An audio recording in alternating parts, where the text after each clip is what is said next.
La famille, pour beaucoup, c'est l'un des plus grands rêves, un vrai projet de vie. Mais il faut l'avouer, derrière ce rêve, il y a aussi pas mal de craintes et des questions qui peuvent peser assez lourd. Vous savez, ces questions qui tournent en boucle, est-ce que je vais refaire les mêmes erreurs que j'ai vues? Ou encore comment est-ce qu'on fait aujourd'hui pour construire un couple qui tient la route pour toute une vie?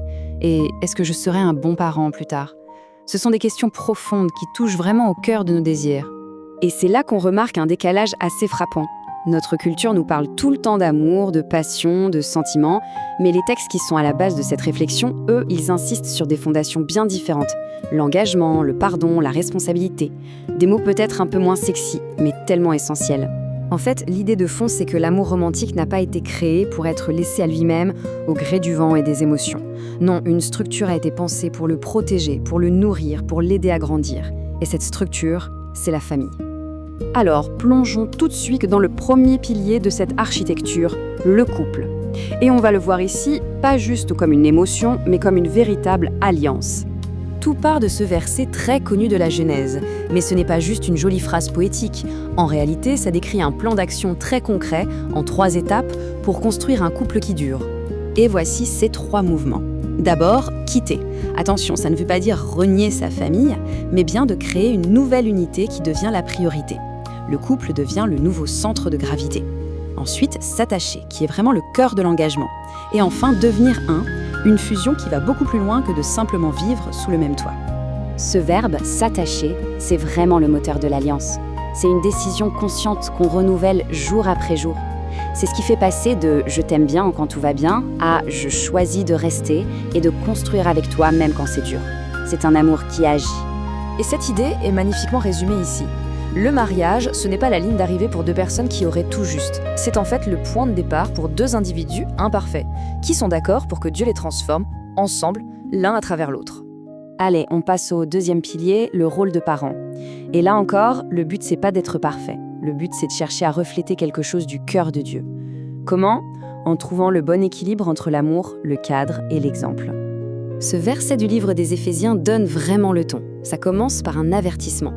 N'irritez pas, autrement dit, évitez la colère, l'injustice, l'incohérence. L'objectif, ce n'est pas de contrôler, mais d'élever et de corriger, oui, mais aussi d'instruire avec sagesse. Tout l'équilibre se joue donc là-dessus. D'un côté, l'amour inconditionnel, celui qui donne la sécurité. De l'autre, le cadre avec des règles et des limites claires qui offrent une structure. Et enfin, l'exemple, qui est probablement le plus puissant des 3. Parce que, on le sait tous au fond, les enfants sont des éponges. Ils absorbent bien plus ce qu'ils nous voient faire que ce qu'on leur dit de faire. Et un parent imparfait mais sincère qui sait reconnaître ses torts laissera une trace bien plus positive qu'un parent qui joue à être parfait. Au final, cet équilibre parental, il sert à combler les besoins les plus fondamentaux d'un enfant.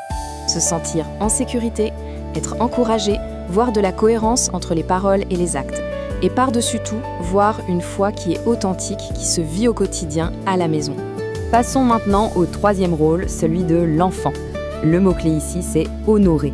C'est un concept bien plus profond que la simple obéissance, et qui nous concerne en fait toute notre vie. D'ailleurs, la Bible fait une distinction super intéressante. L'obéissance, c'est lié à l'enfance, quand on vit sous l'autorité de ses parents, mais l'honneur, c'est un commandement qui reste valable, même et surtout quand on devient adulte. Alors concrètement, ça veut dire quoi honorer? Surtout quand on est grand et qu'on voit très bien les défauts de nos parents. Eh bien, c'est un choix. C'est le choix de reconnaître ce qu'ils nous ont transmis, de refuser de cultiver l'amertume et de garder une posture de respect, même si on n'est pas d'accord. Et c'est là le point crucial. Pour beaucoup de gens, la maturité spirituelle, elle commence le jour où l'on arrive à passer de la critique de ses parents à un vrai effort de compréhension. Cet acte d'honorer, ce n'est pas tant un cadeau qu'on leur fait qu'un cadeau qu'on se fait à soi-même. Ça libère le cœur. On a donc vu les différents rôles. Mais qu'est-ce qui fait tenir toute cette structure? Quel est le ciment qui permet à la maison de résister aux tempêtes de la vie? La réponse est sans équivoque. La clé, c'est de placer Jésus au centre de tout. Et pourquoi c'est si important? Tout simplement parce que l'amour humain, aussi fort soit-il, a ses limites. Il faut être réaliste. Les émotions, ça va, ça vient. La fatigue, elle s'installe.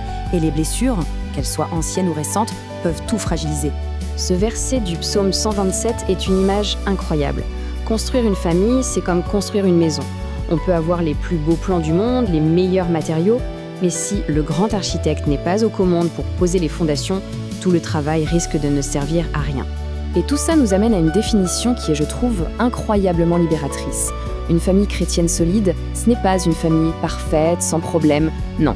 C'est une famille qui a appris où se tourner quand ça ne va pas.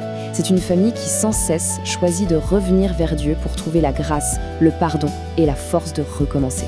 Et pour finir, toute cette grande vision de la famille, eh bien, elle nous ramène à une chose très simple, l'instant présent. Qu'on soit célibataire, en couple, avec ou sans enfant, peu importe. La famille qu'on espère avoir demain dépend directement de la personne qu'on choisit de devenir aujourd'hui. Ça change complètement la perspective en fait.